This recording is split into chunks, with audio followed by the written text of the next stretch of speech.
nagkasama. Ako po ay third year college sa Ateneo. Yun po yung panahon na si Konsehal Cesar Espinol ay nangangampanya bilang konsehal ng bayan. At nagalit po ang aking nanay nung panahon na yon.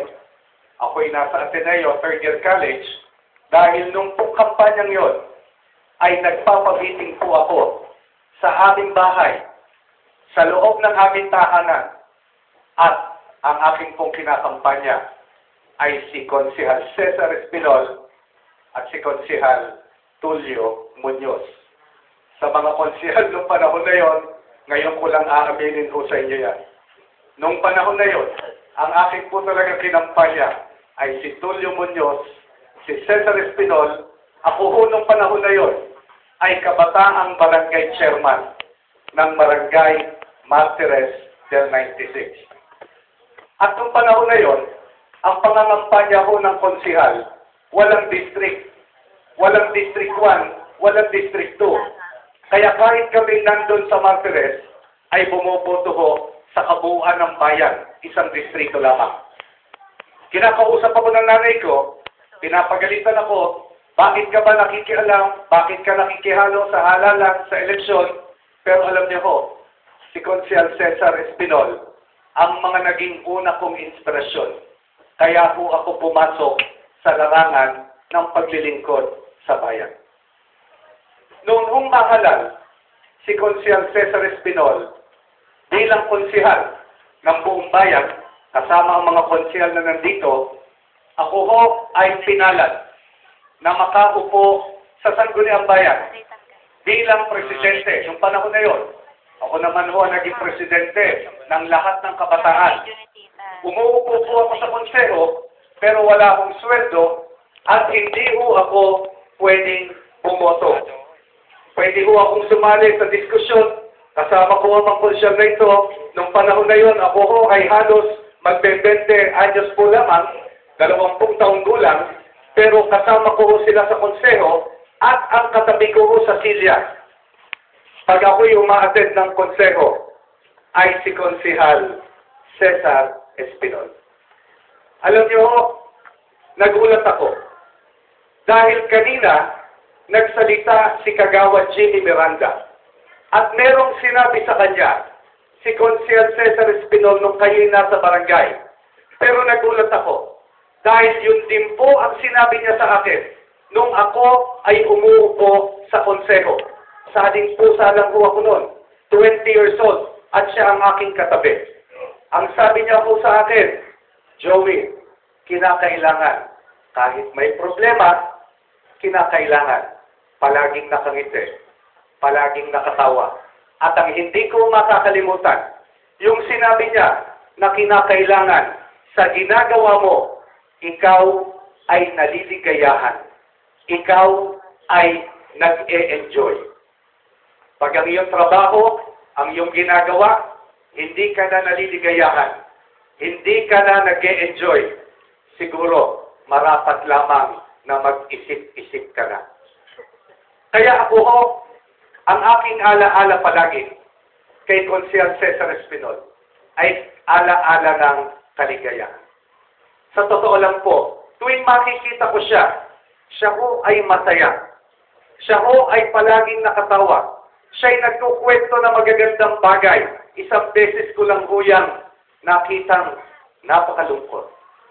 At yan ho ay yung mga panahon na namatay ang kanyang anak na si Dan.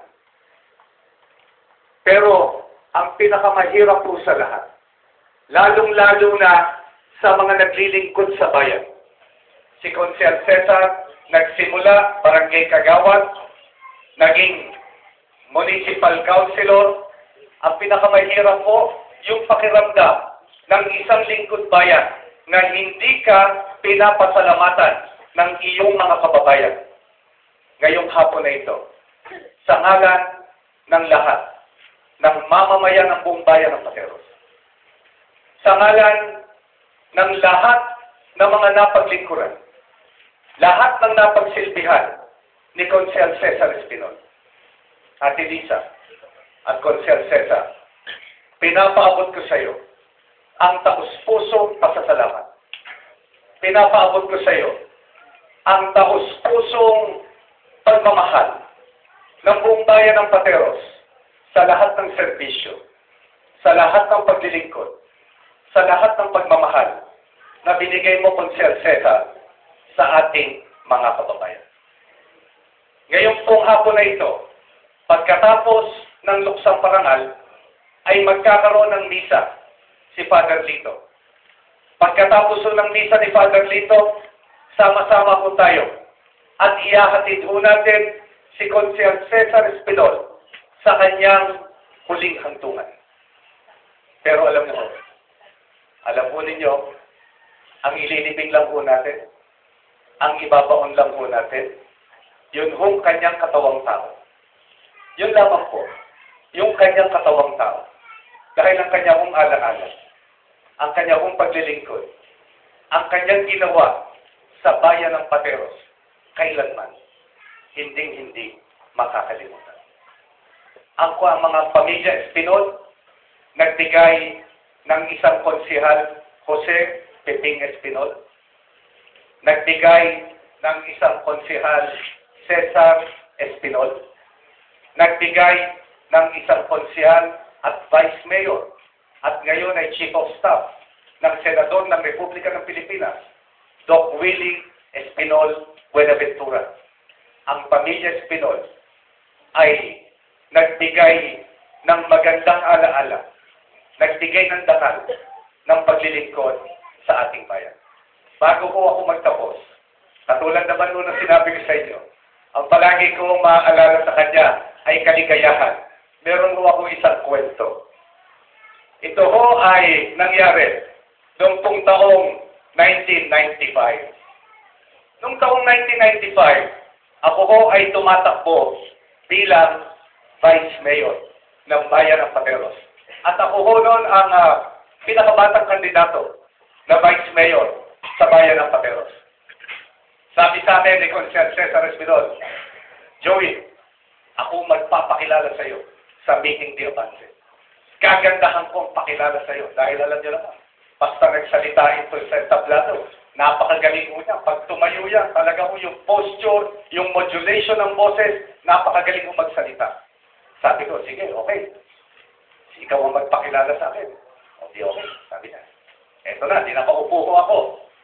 Kinuha na niya ang mikropono. Mga kababayan, sabi ko ni Konsehal Cesar Espinol, ang susunod kong ipapakilala sa inyo, ang pag-asa ng bayan, ang pag-asa ng kabataan, at ang susunod na magiging Vice Mayor ng Bayan ng Pateros.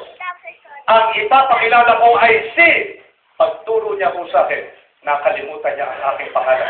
Kaya ang ginawa niya ko, inulit niya ulit, ang ipapakilala ko ay si, nakalimutan niya ulit.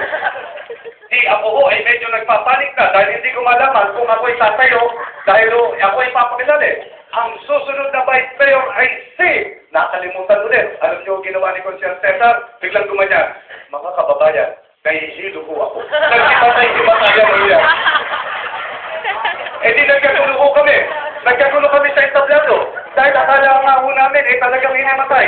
Eh di nilapitan namin, binuhat namin, at inupo namin sa silya. Pag-upo sa silya, sabi sa akin, okay ba, okay ba? Nakalimutan ko pangalan ko, okay ba?